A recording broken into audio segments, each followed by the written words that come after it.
Amigos, hola a todos, bienvenidos a En Perspectiva.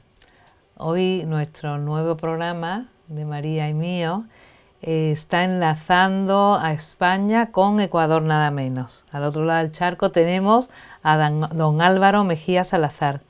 Él es miembro de la Academia Nacional de Historia del Ecuador, de la Academia Ecuatoriana de Historia Eclesiástica, miembro también del Instituto Panamericano de Geografía e Historia, de la Academia Nicaragüense de Historia y Genealogía, entre otras cosas. También es doctor en Derecho por la Universidad Complutense de Madrid, director jurídico y docente de la Universidad Andina Simón Bolívar, sede en Ecuador, y bueno, muchas cosas porque él le da conferencias, sigue investigando y le agradecemos mucho que nos haya dedicado este tiempo en el programa de hoy. ¿Qué tal está, don Álvaro? Muchísimas gracias. Nuevamente un gusto en compartir esta señal con ustedes y siempre dispuesto a hablar de temas tan interesantes de una historia que, si bien no compartida geográficamente, sí compartida desde la perspectiva espiritual. Nuevamente muchísimas gracias y como siempre a sus órdenes. Pues bienvenido. Hicimos ya una parte 1, un programa con él, en el que hablamos de manipulaciones y leyendas negras de Ecuador. En él nos estuvo hablando desde la fecha de la independencia, que fue el 10 de agosto, bueno, sus matices, de personajes como Simón Bolívar, de Juan José Flores. Bueno, hicimos un recorrido, pero nos quedamos un poco cortos porque queríamos seguir con otros personajes de la historia, como son García Moreno y Eloy Alfaro. Así que hoy, si le parece bien, si a la gente que está viendo este programa le interesa ver la parte 1 para la introducción o para ver fechas anteriores, hoy empezamos con García Moreno. Si le parece, don Álvaro nos cuenta qué quiere destacar de este personaje y también la leyenda negra de él, ¿cuál sería? Correcto, con el mayor de los gustos.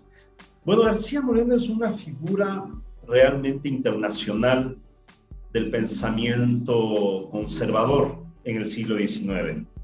Es un personaje hijo de un español y de una americana, de una guayaquileña, miembro de distinguidas familias de nuestro puerto principal aquí en Ecuador.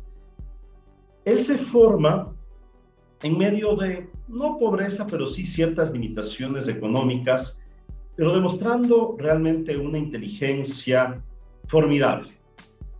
Desde sus inicios tuvo una vinculación cercana a nuestra iglesia, pero digamos que una vinculación, si se me permite, normal, no específicamente tan devota en sus inicios.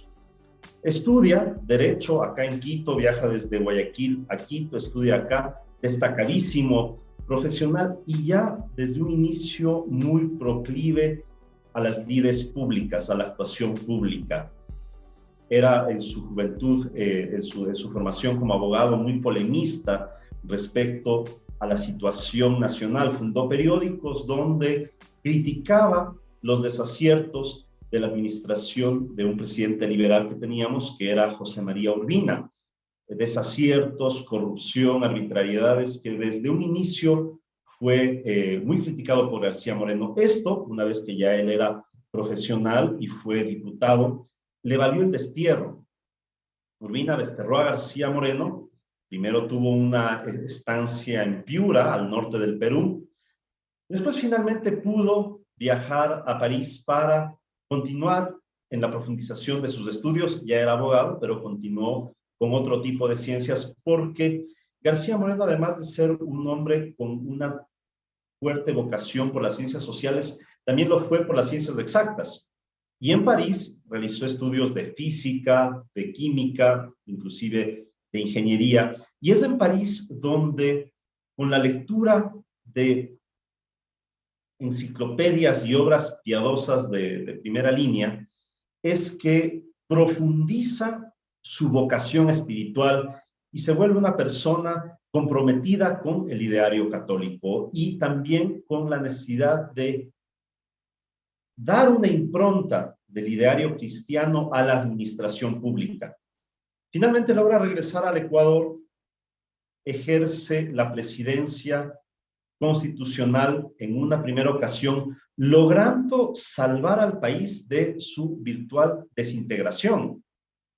El país entra en una crisis hacia 1850-60, donde un pésimo gobierno de un adláter de José María Urbina hace que el país caiga en una crisis que iba a ser aprovechado por el presidente de Colombia y por el gobernador el presidente del Perú, disculpen, y por el gobernador del sur de Colombia, donde llegaron a un acuerdo de dividirse al país. Y la mitad del territorio iba a ser para Perú y la otra mitad para Colombia. El Ecuador estaba fragmentado en 4 gobiernos provisorios. Fue García Moreno el que logra imponerse, salvar a la República, imponiendo su liderazgo y logrando que el Ecuador se unifique y que repela los ataques tanto peruanos como colombianos y se consolide como Estado. Ejerce una primera presidencia donde sienta las bases de lo que es el gran proyecto garciano, que es un proyecto modernizador, que es un proyecto civilizatorio y que es un proyecto educativo. Todo esto fue impuesto con unos niveles de honestidad inusitados y ciertamente con una impronta cristiana muy importante. No fue, pero en esto hay que ser claros, no fue que el presidente García Moreno trató de imponer la educación religiosa en el país. No, él buscaba que haya una educación con valores en el país, pero se dio la coyuntura que órdenes religiosas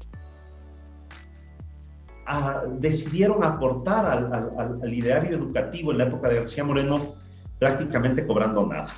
Entonces García Moreno pudo llevar la educación a todo el país de la mano de las órdenes religiosas, pero como digo, no con el ánimo de imponer una educación confesional, sino aprovechando que las órdenes religiosas daban este servicio educativo prácticamente por nada. De hecho, él señalaba que con lo que pagaba, por ejemplo, la orden de los hermanos cristianos en servicios educativos, con lo que pagaba a un profesor, más bien dicho, tenía que pagar 20 veces a un profesor laico lo que pagaba a un profesor de la congregación de los hermanos cristianos. Y con un erario público limitado, pues la educación confesional fue definitivamente la gran aliada del presidente García Moreno. Y empieza, como digo, las bases de la gran renovación del Estado ecuatoriano, de la gran modernización. Hasta antes de García Moreno, realmente nosotros en el Ecuador vivíamos prácticamente como en la época colonial. El desarrollo era muy pobre, todavía era una economía muy agricultora y nada industrializada. García Moreno trae y sienta las bases del gran progreso nacional, desde lo tecnológico, desde lo productivo, desde lo industrial y sobre todo desde lo educativo.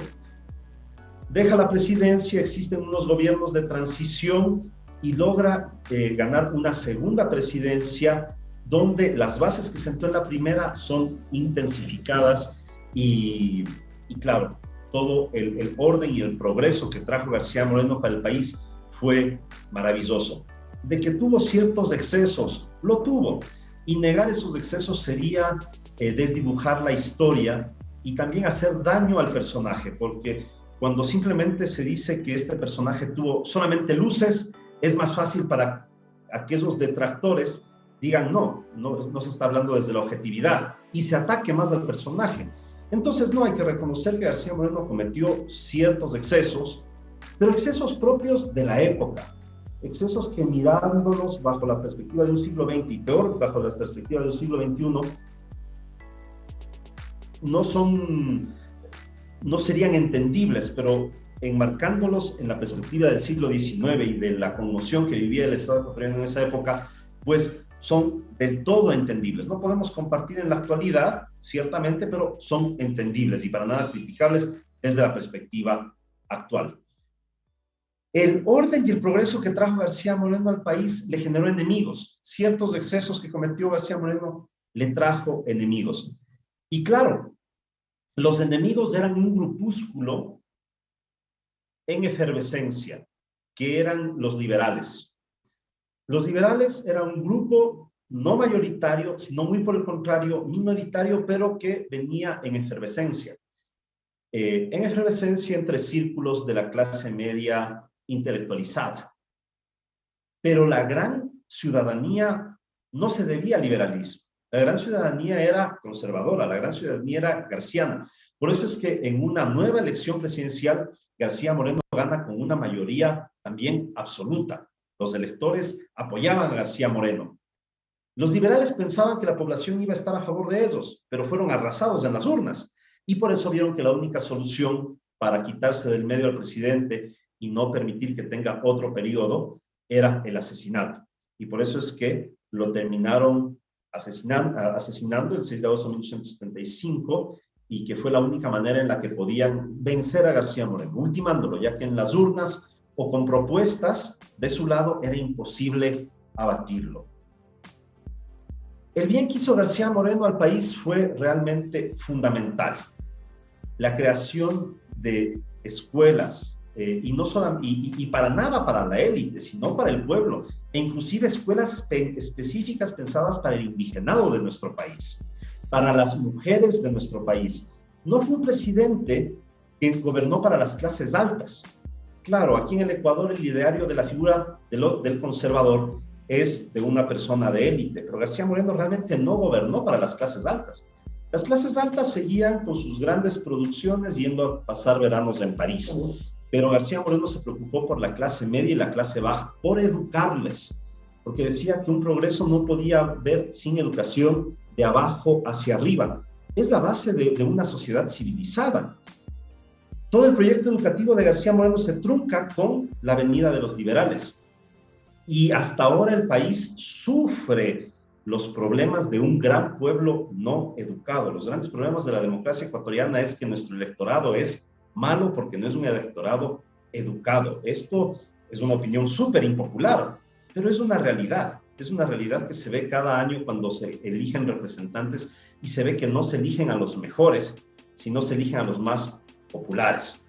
Todo esto y con la efervescencia del liberalismo llega o da pábulo para que a esa figura enorme de García Moreno se le trate de opacar a través de la leyenda negra, a través de mentiras, a través de inventos. La única manera de destruir a un gran hombre cuando no hay causas legítimas es a través de causas ilegítimas, de la leyenda negra, como bien se señaló acá. Qué interesante, porque fue realmente un personaje que ayuda al país en verdad, ¿no? Porque eso de dar cultura al pueblo es muy importante para no manipularlo, entre otras cosas, y para que la persona se desarrolle en toda su integridad. Y ahora al segundo... Bueno, antes de empezar, hoy en día sigue, o sea, el pueblo ecuatoriano sigue viendo mal a García Moreno, o sea, ¿esa leyenda negra sigue vigente o ya se está superando? A ver, lamentablemente quien escribe la historia es quien gana. Y después de la figura de García Moreno no hubo un líder conservador potente hasta mediados del siglo XX, con el encumbramiento, por ejemplo, del presidente del presidente Camilo Ponce Enríquez, quien fue una figura muy importante de la derecha ecuatoriana, pero no llegó a ser un ícono de la tendencia.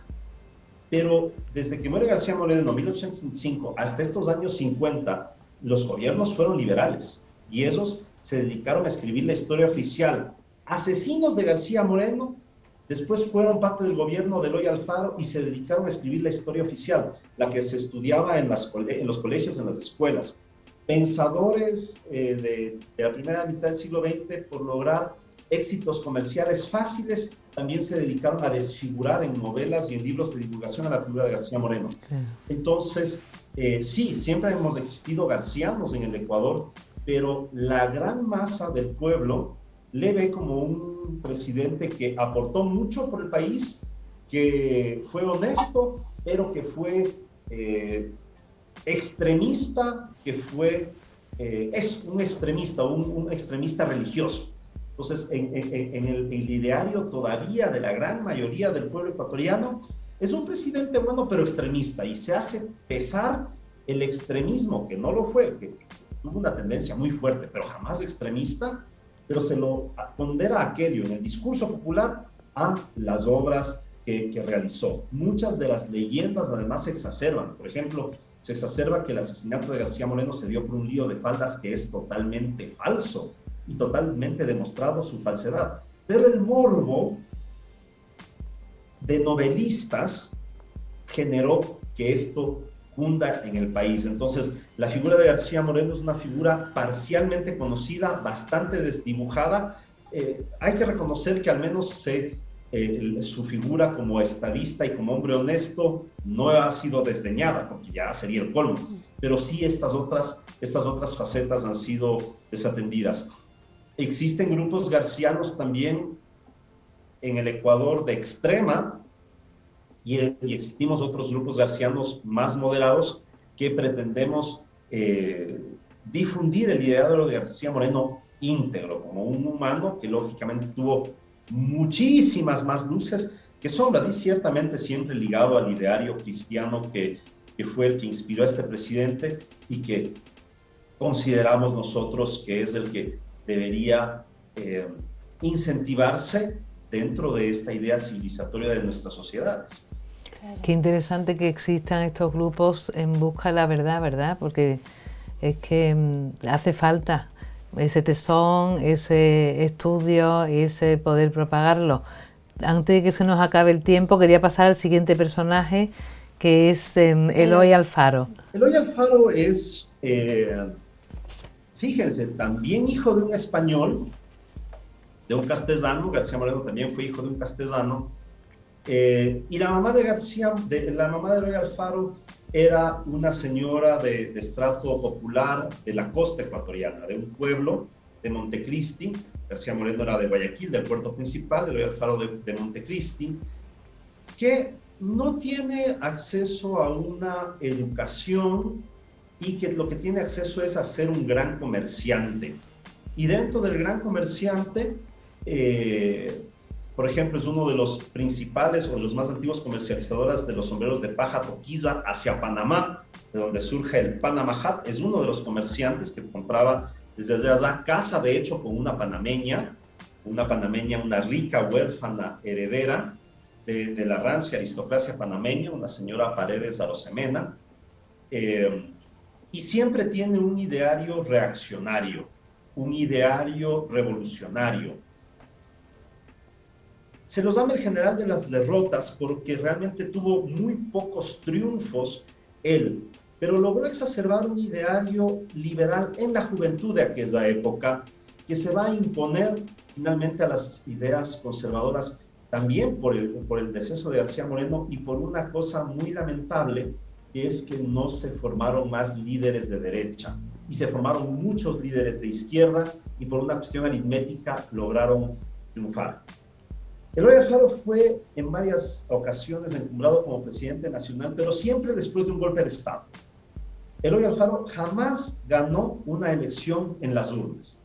Es más, hay una famosa frase de Alfaro que dice: no vamos a perder en las urnas lo que ganamos con los rifles, con las bayonetas. Y simplemente se dieron muchos fraudes electorales en la época de los liberales y el propio Eloy Alfaro nunca ganó su presidencia en una urna, sino siempre lo hizo después de un golpe de Estado, con una asamblea constituyente que supuestamente lo legitimaba, pero nunca con un voto popular. ¿Qué hizo Alfaro? Alfaro cambió las tornas en cuanto al poder económico en el país. El poder económico ya no se lo centralizó en la sierra, sino simplemente se fue hacia la costa desde una perspectiva mercantil.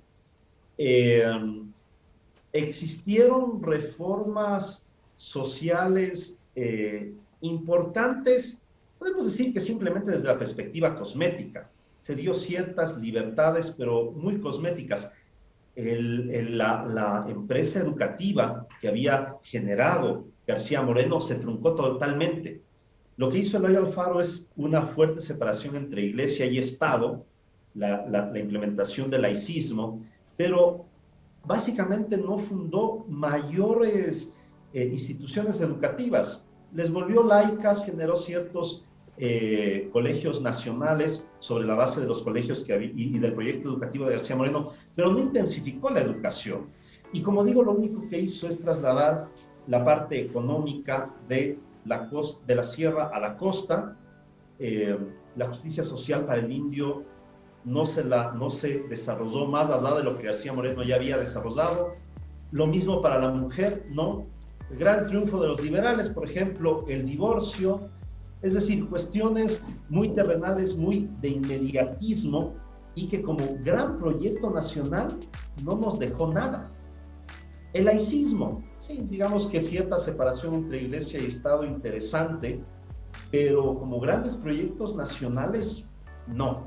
Eloy Alfaro simplemente un líder carismático de izquierdas que generó más liberalidad en la sociedad y que finalmente no vemos que haya dado un resultado de un mayor crecimiento, tanto social como estatal. Es decir, nadie puede decir, no, con Eloy Alfaro las finanzas públicas se racionalizaron, el país surgió, pasemos a ser una potencia. Para nada. Hubo más bien un estancamiento, y como digo, un estancamiento educativo cuyos efectos se han proyectado hasta la actualidad. Entonces, más allá de un par de temas, personalmente yo no puedo hablar que Alfaro haya sido un revitalizador de la nación, para nada. Y lo dicho, alrededor de Alfaro, en sus gabinetes, en sus ministerios, estuvieron muchas personas que fueron contradictorias de García Moreno, que para limpiar su imagen, inclusive para tratar de limpiar sus manos ensangrentadas con sangre, simplemente se dedicaron a realizar un discurso totalmente diferente de lo que ocurrió en favor de sus intereses particulares. O sea que un gran contraste de Eloy Alfaro con García Moreno, en realidad. Y la gente del país, ¿cómo lo ve? ¿Ven mejor a Eloy Alfaro que a García Moreno con todo el trabajo? ¿Cómo no? Como les digo, como esos fueron quienes escribieron la historia oficial durante 70 años, y después no hemos tenido líderes de derecha buenos que hayan revitalizado los ideales adecuados de nuestra sociedad. La figura de Eloy Alfaro es prácticamente santo. Es decir, por comentarles algo, en la época de Eloy Alfaro existieron miles de ejecuciones extrajudiciales por cuestiones políticas. En la época de García Moreno hubieron unas cuantas que no llegan a una docena, y todas con fórmula de juicio previo. Además, existiendo la pena de muerte en la legislación ecuatoriana de la época. Es decir, se aplicó el derecho. Hoy en la actualidad podemos estar en desacuerdo con la pena de muerte, pero en el siglo XIX estaba vigente, era legal, y además todas las ejecuciones fueron con fórmula de juicio. Eloy Alfaro ejecutó a mansalva a sus opositores sin fórmula de juicio, de una manera indiscriminada, y de eso no se habla. Prácticamente es San Eloy Alfaro. Como les digo, nunca ganó una elección popular. Y mientras tanto se dice García Moreno dictador, Eloy Alfaro demócrata, y jamás. García Moreno ganó en las urnas sus presidencias, Eloy Alfaro jamás ganó en las urnas. Y a todo esto se tiene que considerar que a partir del 2007 tuvimos una década protagonizado por una persona que tenía un remoto parentesco con Eloy Alfaro, me refiero a Correa, a Rafael Correa. Ambos tienen un ligero parentesco, y se exacerbó la figura de Eloy Alfaro como elemento aglutinante, como símbolo de este chavismo ecuatoriano que es el correísmo. Se exacerbó la figura de Eloy Alfaro y claro, se revitalizó al San Eloy Alfaro, que también ha tratado de ser puesto en su sitio por pensadores de otras tendencias, entre quienes me cuento.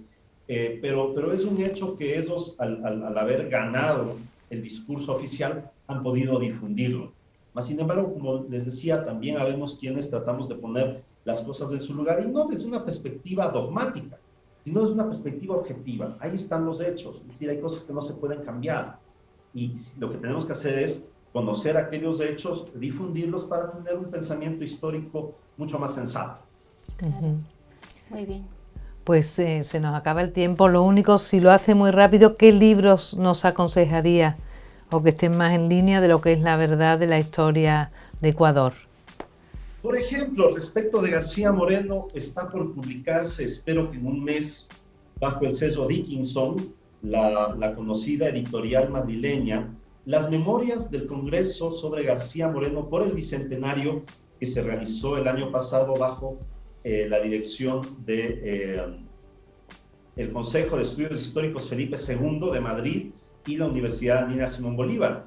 Allí estuvimos dirigiendo ese congreso que congregó a 38 expositores de 12 países, hablando sobre la figura de García Moreno y sobre el tiempo que le correspondió vivir.